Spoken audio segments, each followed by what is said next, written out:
Eh kasi alam mong maling-mali talaga yung ginawa niya. Dapat tumahimik na lang siya eh.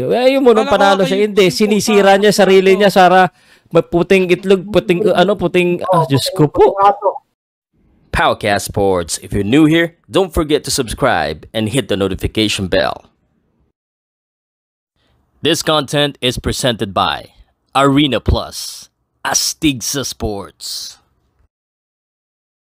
Confirm ko muna kasi supporter naman ako ni Casimero, guys.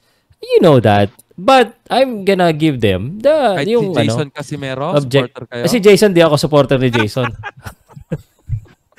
Inaaway ko nun eh. Ngayon matapang na tayo ng konti. Pero ano pa rin tayo, tama lang. Eh kasi alam mong maling-mali talaga yung ginawa niya. Dapat tumahimik na lang siya eh. Ayaw mo nung panalo siya. Hindi, sinisira niya sarili niya para puting itlog, Diyos ko po. Nako, ang hirap. Pinariringgan nito? Sabi ko, sino kaya pinariringgan nito? Puting... Mali na yun eh. Very unprofessional na rin. Panalo na sana sila dahil, kumbaga, yung nagsalita yung Sean Gibbons na ganito, panalo na sila eh. Dapat hindi na siya yung nagsalita nun eh. Di ba? Quiet na siya. Oo, quiet na. Edi, minsan, bro, bro, alam mo yung pag tinatawag mo yung mga puti na dog, it's like dog, yung mga puti, that's probably the worst thing you can say, man. Yung dog to the puti, you know? Anyway. Teka, pasukin ko muna si Kumish. Kumish, JM. Yun. Makikisali lang ako kasi Casimero eh. Pero hindi ko lang nagugustuhan na yung style ng kampo ni Casimero pagdating sa hype nila dun sa fighter nila eh. Kasi, 'di ba? Ang pangit na attitude na yung ganun eh. Paano kung bigla kang natalo? 'Di ba? Simple lang yan. Pag natalo siya ni Inoue, for sure may idadahilan yan. Hindi imposibleng hindi gumawa ng dahilan yan. Baka sabihin, ganito ganyan kasi masama pakiramdam. For sure, ganun at ganun yung gagawin yan eh. Kung ginagawa, lalo na napanood ko nga yung sinabi nung kapatid na puting aso ba yun? Tsaka puting itlog daw sabi ni puting itlog. Puting itlog ang sabi. Hindi, may aso dun eh. Tsaka yung puting aso, narinig ko yun, may puting aso eh. Tapos yung... trending naman. Trending naman. Vlogger talaga eh. YouTuber talaga si Jason. Idol ko si Jason. Lodi ko yan. Dapat sa YouTuber siya lumaban. Ano yung ibig sabihin niya dong use me money? Use me money eh. Pero sana makasulat sa ano niya eh. Wag niya na masyadong kasi ako hindi ko rin nagustuhan yung ginawa niya rin kay Tapales eh. Kahit sabihin mong tasteless bro. Diba? Kasi sa akin yung nag-background check ako sa last 2 fights nila, ang ganda nung laban nung Tapales eh. I mean yung dalawang kinalaban, unlike dun sa dalawang kinalaban ni Casimero. Though yung sa last fight pa ni Casimero, 'di ba? Ang daming na disappoint sa ginawa niya. Eh yung Tapales, parehas mabigat yung kalaban pala na 2 fights niya, 'di ba?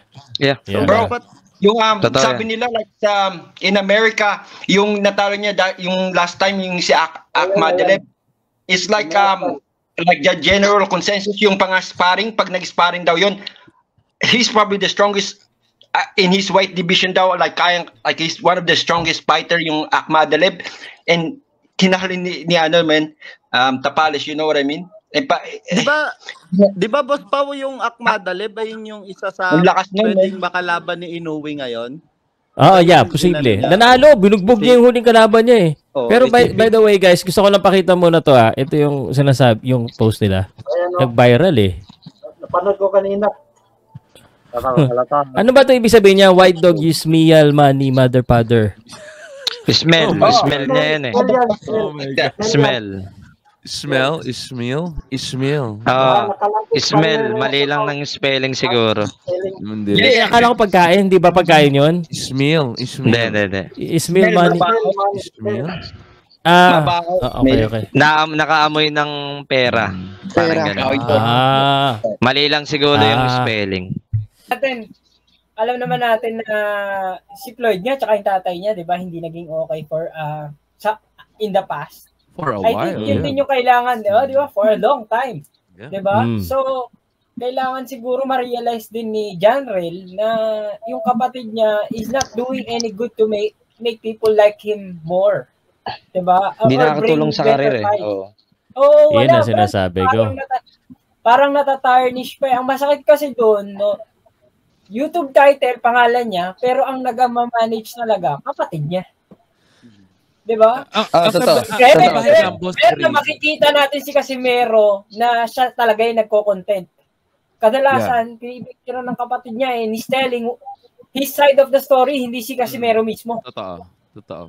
Diba? Oh, so, yan, dapat realize ni Casimero yun. Kasi kaya niya magiging downfall niya. Nagbibigay siya ng bigas or nagbibigay siya ng ulam or what, and then, ganun lang. But it's okay. I see you. Tingin ko yung page, parang kay no? Parang kay Jason talaga yung Quadro Alas, It's My Boy. Parang tingin ko kay Jason talagang page yun eh. Kay Jason talaga.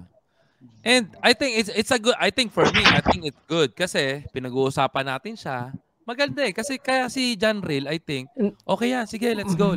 Kaya lang, may negative side. May limit, bro. Hindi, may limit, bro eh. Okay sana kung puro tinatrash talk niya yung mga boxers, mga kalaban niya. Bro, mga tao na hindi naman dapat i-trash talk, tinatrash talk mo eh. Kaya lang, I mean, you trash talk in a way.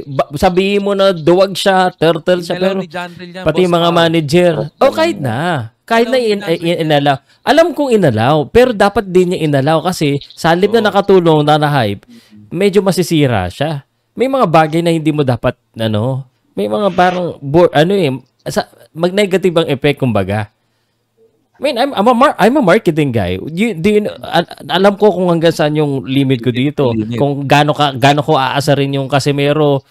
Pero, do I go far beyond the, No. Sino ba yung mas nakakasira sa kanya?